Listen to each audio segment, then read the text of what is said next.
Again juu ya ugaidi.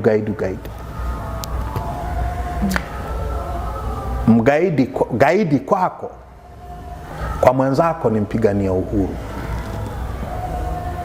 Nelson Mandela alikuwa kiongozi wa chama cha kigaidi kinachoitwa African National Congress.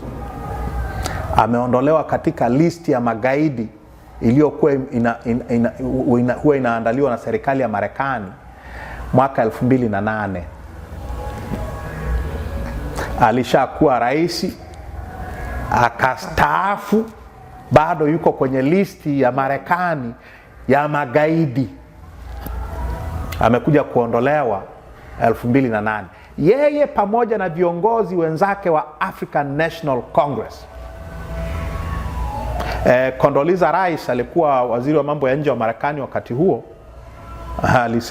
Alisema kwenye congressional hearing juu ya hiyo alisema, napata aibu sana kwamba kila waziri mwenzangu wa mambo ya nje wa Afrika ya Kusini anapotaka kuja kwenye vikao vya Umoja wa Mataifa au kuja kututembelea, inabidi niandike barua ya kufanya nini? Ya kutoa exception kwa sababu yuko kwenye listi ya magaidi. Okay. Nitoe barua ya waiver ili aruhusiwe kupata visa ya kuingia Marekani. Waziri wa mambo ya nje wa Afrika ya Kusini, nchi ambayo imeshaondoka kwenye ubaguzi, nchi rafiki, lakini bado viongozi wake na chama chake kiko kwenye orodha ya magaidi. 2008.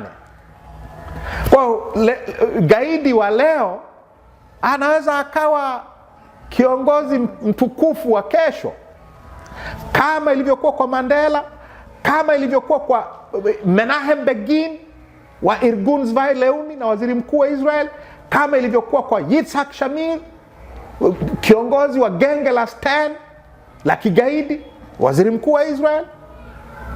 Kwa haya maneno gaidi tuyachukulie kwa umakini. Gaidi wa kwako ni mpigania uhuru wa mwenzako.